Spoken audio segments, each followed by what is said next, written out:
ইলিশ মাছ তো অনেকভাবেই রান্না করে খেয়েছেন। আজ আমি দেখাবো একদম নতুন স্বাদের ইলিশ মাছের লাল ঝোল। এটা আপনারা এখনো কোনোদিন খাননি। আজকে যে ইলিশ মাছের রেসিপিটা দেখাবো খুবই সহজ পদ্ধতি, কিন্তু এর স্বাদ একদম আলাদা হয়। ইলিশ মাছটা এবার কেটে নেব। এবার এই মাছের এই পাগনাগুলো কেটে নেব আগে। এবার এই মাছের আঁশটা এইভাবে বটি দিয়ে আস্তে আস্তে করে ছাড়িয়ে নেব।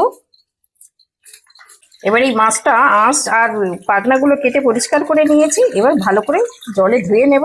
মাছ এইরকম গোটা এইরকম ধুয়ে আর পিস করলে মাছের টেস্টটা ভালো থাকে। আর পিস করে যদি মাছটা ফের ধোয়া হয় তাহলে মাছের টেস্টটা কিন্তু অনেকটাই নষ্ট হয়ে যায়। তাই আমি এইরকম করে ধুয়ে নিয়েছি। এবার আমি এটাকে পিস পিস করে কেটে নেব।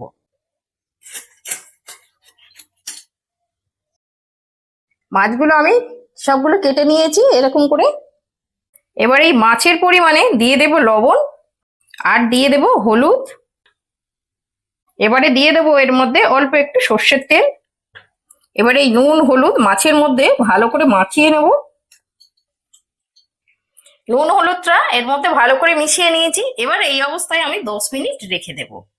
আচ্ছা, আমার এই মাছের পরিমাণে এই এখানে আমি 5টা শুকনো লঙ্কা নিয়েছি, একটা ঝাল লঙ্কা। এইটাই জলের মধ্যে একটু ভিজিয়ে রাখছি। জলের মধ্যে ভিজিয়ে রাখলে এটা বাটতে একটু সুবিধা হয়, নরম হয়ে যায়।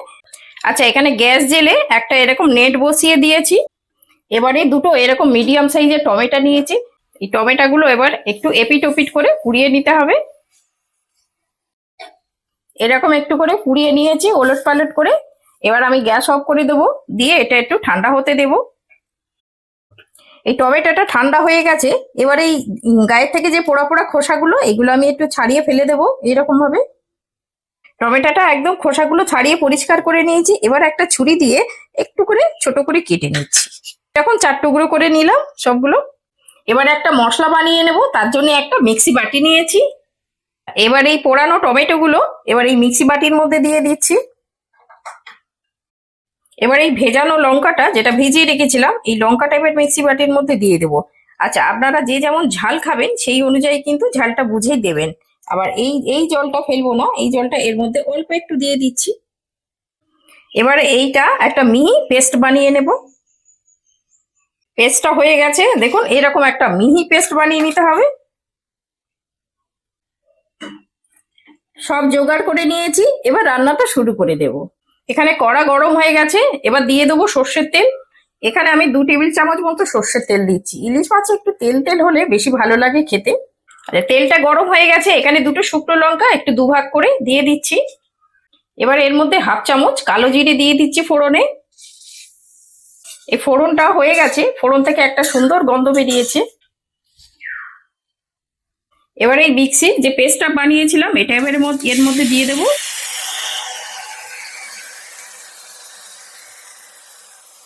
এবার এই মিক্সির বাটিতে একটু জল দিয়ে এটাও নিয়ে নিলাম।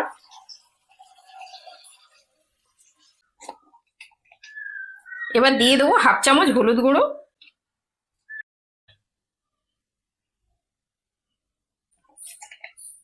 এবার দিয়ে দেবো 1/2 চামচ লবণ। এবার এর মধ্যে যেহেতু টমেটো দেওয়া রয়েছে সেই জন্য 2-4 দানা চিনি দিয়ে দিচ্ছি। আপনারা যদি না চান চিনিটা বাদ দিতে পারেন। এবার এই মশলাটা খুব ভালো করে কষিয়ে নিতে হবে।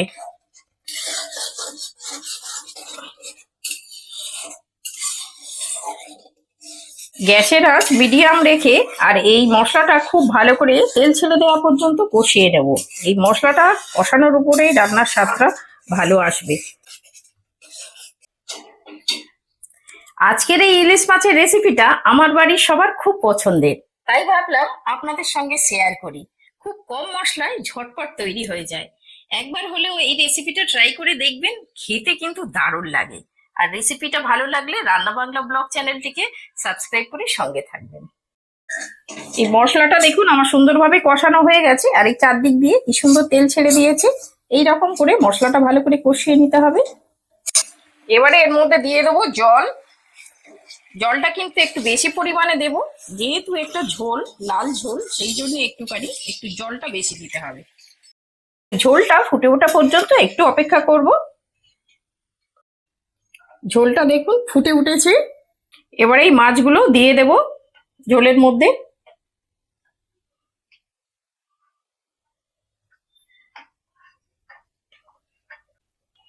এবার এই খুন্তি দিয়ে মাছগুলো একটু ভালো করে এইভাবে মিশিয়ে দেব। এটা আমি ঢেকে দিলাম, আর ঢেকে দিয়ে গ্যাসের আঁচ আমি মিডিয়াম করে দিলাম। মিডিয়াম করে 3-4 মিনিট এটা ফুটতে দেব। আজকের এই ইলিশ মাছের লাল ঝোলের রেসিপি আপনাদের কেমন লাগলো কমেন্টে অবশ্যই আমাকে জানাবেন, আমি অপেক্ষায় রইলাম। 3-4 মিনিট হয়ে গেছে, এবার আমি ঢাকাটা খুলে নিচ্ছি। আচ্ছা, একটু খুন্তি দিয়ে আমি নেড়ে দেবো, আর এই মাছগুলো একটু উল্টে দেওয়ার চেষ্টা করব। একটু সাবধানে দিতে হবে, যেহেতু ইলিশ মাছ একটু নরম মাছ। একটু খুন্তি দিয়ে এইভাবে উল্টে দিচ্ছি। আচ্ছা, এই অবস্থায় আপনারা কিন্তু লবণটা একটু চেক করে নেবেন। আচ্ছা, এই উপর থেকে আমি আরো 4টে কাঁচা লঙ্কা দিয়ে দিচ্ছি। আপনারা আবারও বলছি, যে যেমন ঝাল খাবেন সেই বুঝে দেবেন, তবে এই রান্নাটা একটু ঝাল ঝাল হলে কিন্তু খেতে বেশি ভালো লাগে।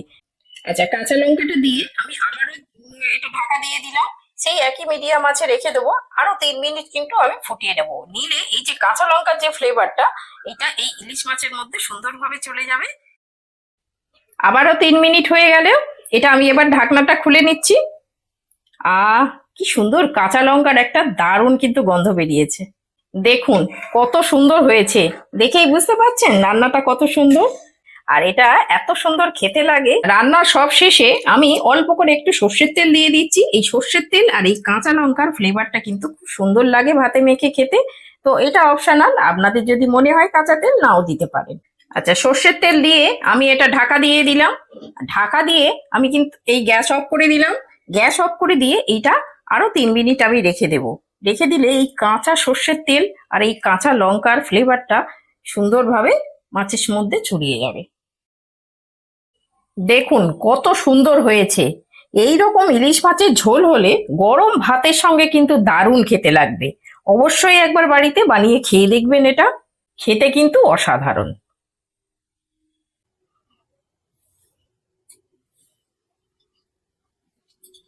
আজকে কি করেছো?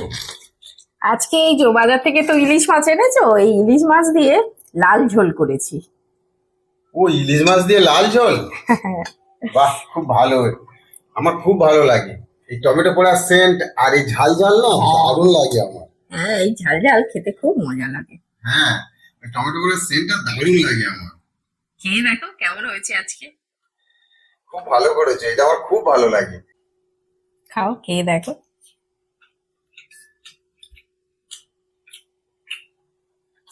কেমন হয়েছে। দারুণ টেস্ট হয়েছে। দারুণ টেস্ট হয়েছে। এটা তো তুমি খেতে ভালোবাসো। আর এটা তুমি সুন্দর করে করো। হ্যাঁ, এটা তুমি খেতে ভালোবাসো বলে ওই জন্য এটাই আজকে করলাম। খুব ভালো দারুণ। হয়েছে। হ্যাঁ, এরকম গরম ভাতের সঙ্গে না এই হ্যাঁ। ঝোলটা খেতে খুব ভালো লাগে। পাতলা ঝোল তো হ্যাঁ, গরম গরম ভাতে পাতলা ঝোলটা খুবই ভালো লাগে, খেয়ে খেতে দেখো দারুণ লাগে। হুম। হুম, খুব ভালো হয়েছে, খুব দারুণ হয়েছে। আর এই লঙ্কাগুলো না চিবিয়ে খেতে খুব ভালো লাগে। আমি তো ভাতের ডোলে খাই আমি। এই কাঁচা লঙ্কাগুলো দিয়েছি। হ্যাঁ, আসলে একটু ঝাল ঝাল হওয়ার জন্য না বেশি ভালো লাগে। হ্যাঁ, এই লঙ্কা চিবিয়ে খেতে দারুণ লাগে। দারুণ হয়েছে। হ্যাঁ, দারুণ হয়েছে। দারুণ হয়েছে। খেতে ভালোবাসে ওই জন্য বলি না আজকে এটা করি এই ঝোলটা। এই পাতলা ঝোল আর গরম ভাত আর এই যে কাঁচা লঙ্কা,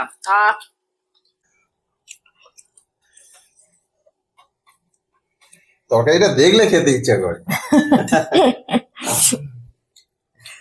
কিন্তু কোনো মশলা মানে নেই বললেই চলে। হ্যাঁ, একটু শুধু হ্যাঁ। লঙ্কা বাটা আর শুধু একটু হলুদ গুঁড়ো, আর কিচ্ছু কিন্তু নেই। মশলা খুবই কম, অথচ টেস্ট কিন্তু দারুণ হয়।